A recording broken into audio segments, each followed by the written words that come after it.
আপনি যখন বলেন উদয়পুর, তখন উদয়পুরের গুরুত্ব উপলব্ধি করেন শুধুমাত্র 51 পীঠের এক পীঠ ত্রিপুরা সুন্দরী মন্দির হিসাবে। কিন্তু জানেন কি, উদয়পুর এবং এই উদয় মানিক্য, তার পেছনে রয়েছে হত্যা, ষড়যন্ত্র এবং নির্মম ইতিহাস। Welcome to my channel history IQ. আজকের আলোচনায় সেই নির্মম হত্যার ইতিহাস আলোচনা করব এবং সেই উদয় মানিক্য, যে কিনা হত্যাকারী হিসাবে ত্রিপুরার রাজবংশের ইতিহাসে কালো অধ্যায় রচনা করেছিল, সেই উদয় মানিক্য সম্পর্কে আলোচনা করব। ত্রিপুরার স্থান নাম নিয়ে আজকের পরিবেশনায় উদয়পুর। ত্রিপুরার রাজা উদয় মানিক্যের রাজত্বকালে তার নাম অনুসারে রাজধানীর নাম হয় উদয়পুর। এই ঘটনা আমরা সবাই জানি।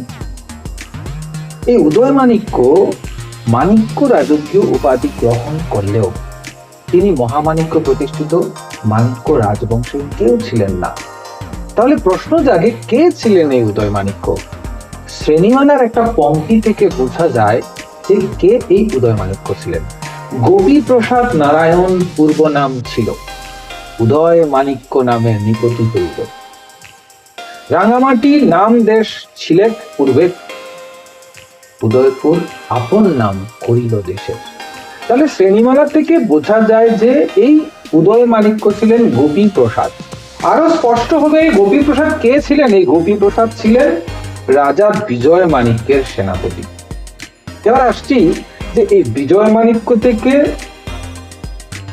গোপী প্রসাদ, আর গোপী প্রসাদ থেকে উদয় মানিক্য, আর মাঝখানে যে হত্যার ঘটনা, সেই ঘটনা নিয়ে রাজমালার দ্বিতীয় লহরে একটি কাহিনীর উল্লেখ আছে। সেই কাহিনীটা কি আছে? রাজা বিজয় মানিক্য তার মৃত্যুর পূর্বে তার উত্তরাধিকারী অনন্ত মানিক্যের অবস্থান নিরাপদ ও সুরক্ষিত করার জন্য তার প্রধান সেনাপতি গোপী প্রসাদ নারায়ণের কন্যার সঙ্গে অনন্ত মানিক্যের বিবাহ দেন। এবার কথা হচ্ছে, তিনি এমন পদক্ষেপ কেন নিলেন? কেননা ত্রিপুরার ইতিহাস রয়েছে যে মহাসেনাপতিদের হাতেই রাজাদের মৃত্যুবরণ হতে হয়েছে অনেকবার। এখানে বিজয় মানিক্যের আশা ছিল গোপী প্রসাদ তার কন্যার জামাতার শুভাকাঙ্ক্ষী হবেন এবং পরবর্তী রাজা অনন্ত মানিক্যকে বিপদ থেকে রক্ষা করবেন। কিন্তু এই অনন্ত মানিক্য শেষ পর্যন্ত গোপী প্রসাদের লোভের কারণে, ক্ষমতার লোভের কারণে মৃত্যুবরণ করবেন, সেটা বিজয় মানিক্য জানতেন না। বিজয় মানিক্যের মৃত্যুর পর দুর্বল অনন্ত মানিক্য সিংহাসনে বসেন। কিছু দিনের মধ্যে লোভী গোপী প্রসাদ তার জামাতা রাজা অনন্ত মানিক্যকে হত্যা করেন। এইভাবে গোপী প্রসাদ ত্রিপুরার রাজ ক্ষমতায় আসেন। এখন প্রশ্ন হচ্ছে, এই গোপী প্রসাদ কিভাবে উদয় মানিক্য হলেন, আর অনন্ত মানিক্যের মৃত্যুর পর কি হয়েছিল? মৃত রাজা অনন্ত মানিক্যের রানী ছিলেন জয়া দেবী। জয়া দেবী মৃত স্বামীর সঙ্গে সহমৃতা হবার সংকল্প করলে গোপী প্রসাদ তাদের বাধা দেন। সুখাহত জয়া দেবী ক্রুদ্ধ হয়ে পিতা গোপী প্রসাদকে তিরস্কার ও বিদ্রুপ করে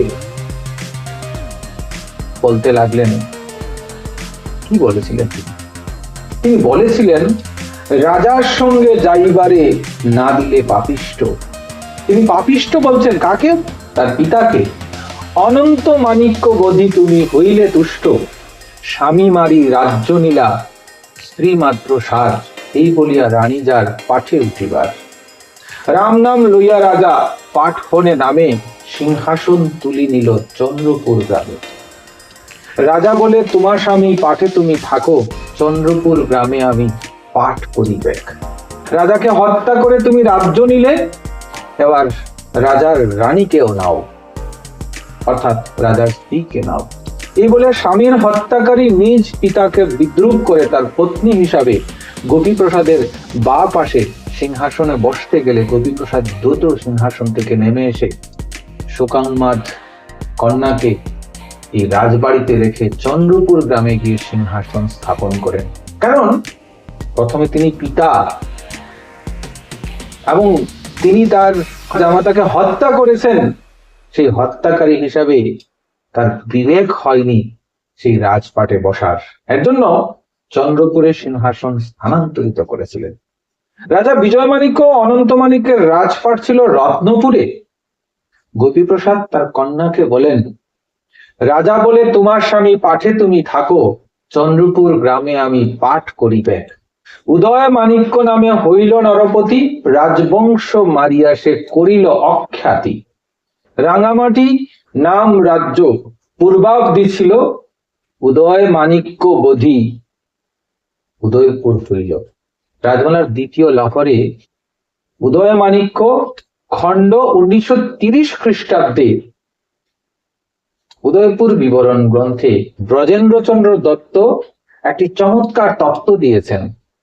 উদয়পুরে পুর বা তলাযুক্ত অনেক স্থান নাম পাওয়া যায়। উদয়পুরে একসময় একটি মজার ছড়া প্রচলিত ছিল, 12 পুর 13 তলা, যে জানে সে উদয়পুরের পুলা। উদয়পুরে একসময় ঈশ্বরতলা, সুধারতলা, হংসধ্বজতলা, লক্ষ্মীপুর, চন্দ্রপুর, হীরাপুর, রত্নপুর প্রভৃতি বিখ্যাত জনবসতি ছিল। এগুলির অনেকগুলির নাম এখন আর নেই। নামগুলি লোকমুখে পরিবর্তিত হয়ে নতুন নামকরণ হয়েছে। আবার জনসংখ্যার বৃদ্ধির সঙ্গে সঙ্গে অনেক নতুন পল্লীর সৃষ্টি হয়েছে, এগুলির নতুন নামকরণও হয়েছে।